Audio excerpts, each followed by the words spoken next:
You're listening to the Spirited Entrepreneur Podcast, a show that's dedicated to cultivating intention, awareness, and flow in business and life. Join your host, Nicole Harlow, and other like-minded business owners in the Spirited Entrepreneur community over at www.thesepodreview.com.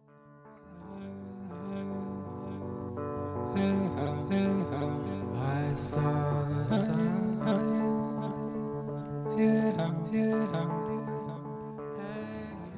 Hi, and welcome to the Spirited Entrepreneur Podcast. This is your host, Nicole Harlow, and today's mini episode is an audio accompaniment of an article that was originally posted on medium.com called Universe in a Glass of Wine. The universe in a glass of wine. What a beautiful statement. What a beautiful concept. Have you ever had the experience of sitting in deep conversation over a bottle of deep, dark red wine?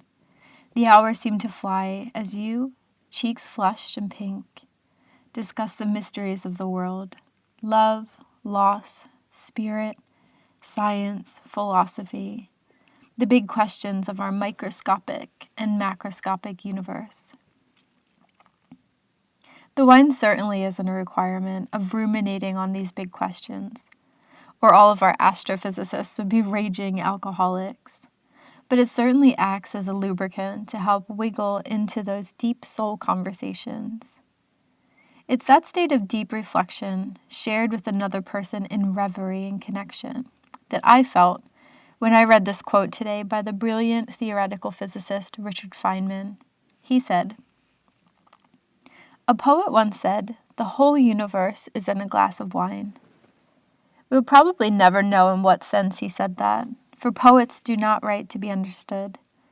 But it is true that if we look in a glass of wine close enough, we see the entire universe.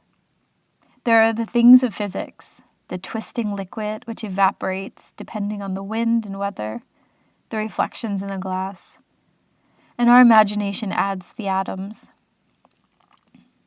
The glass is a distillation of the earth's rock, and in its composition, we see the secrets of the universe's age and the evolution of the stars. What strange array of chemicals are in the wine? How did they come to be?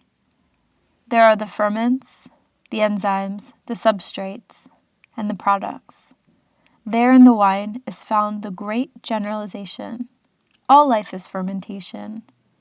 Nobody can discover the chemistry of wine without discovering the cause of much disease. How vivid is the claret, pressing its existence into the consciousness that watches it. If our small minds, for some convenience, divide this glass of wine, this universe, into parts, physics, biology, geology, astronomy, psychology, and so on, remember that nature does not know it. So let us put it all back together, not forgetting ultimately what it is for.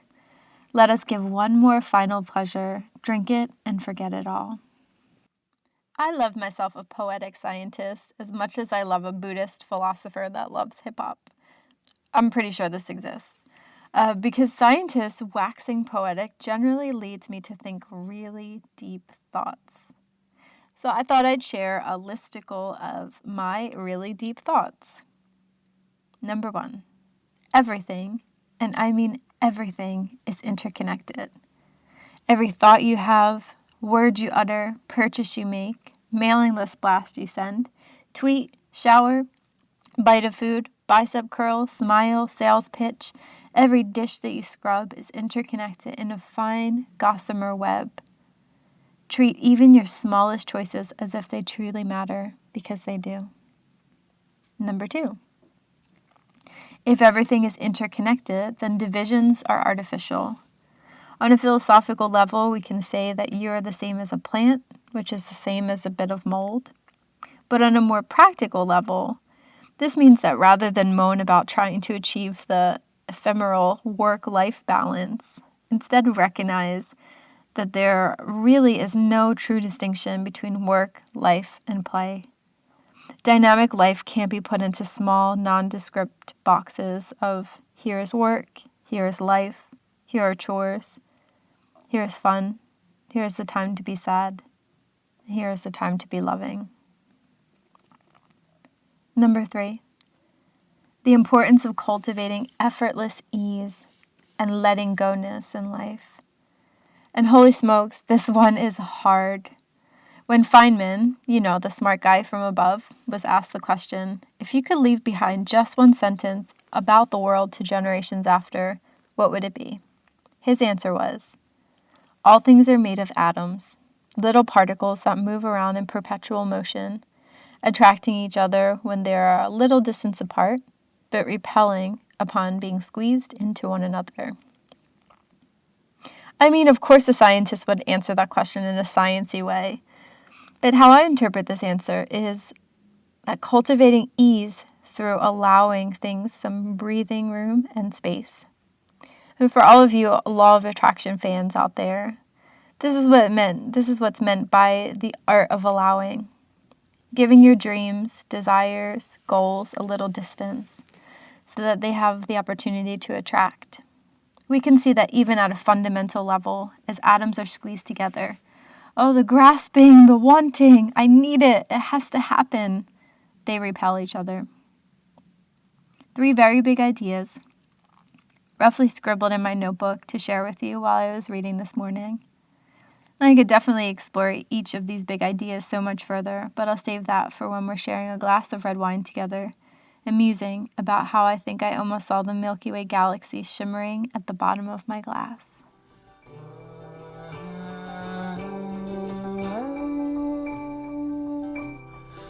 I want to get you.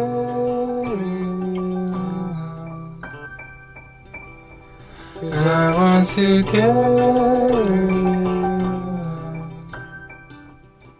Well, I hope you enjoyed the story for today.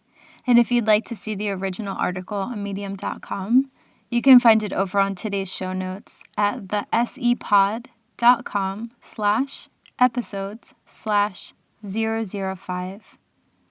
Before I go, I just wanted to update you on a few things. The first is that there's a thriving digital community aspect of this podcast. It's a place for you to meet other spirited entrepreneurs, find an accountability partner, get inspired, and share your business. You'll find your invitation as well as other details about the show on thesepod.com, or you can go to the show notes for today's episode, which is thesepod.com/episodes/005. Secondly, I'd love to invite you to subscribe to this podcast and leave a review. Once you've left your review, take a screenshot of it and email the screenshot to the thesepodreview@gmail.com, and you'll be automatically entered into a monthly contest to win a Spirited Entrepreneur gift pack. You can find any additional instructions about how to subscribe and leave a review, how to submit a question, recommend a guest, or contact me at thesepod.com. You can also find me on Twitter at HeyNicoleHarlow. The Spirited Entrepreneur podcast is sponsored by the folks over at Audible. They've been really generous and have offered an audiobook of your choice completely free to all listeners of the show. A book that I think really ties in beautifully with the theme of today's show is, it's not just one book, it's actually any of the great courses. It's a lecture series called The Great Courses, where they have really brilliant minds talking about science or philosophy. So I think choosing one of those would be awesome. They're packed with information. It's really great to put on when you go to the gym, or if you have a long car journey coming up, just stick it on in the background and you can learn all about philosophy or science or cosmology, astrophysics, anything like that. And I have 2 of them and I just love them. So to download your free copy of The Great Courses today, go to audibletrial.com/spirited. Again, that's audibletrial.com/spirited. And download The Great Courses or choose from one of the 180,000 titles that are already available. This is Nicole Harlow, and until next time, have a great day. Bye, guys.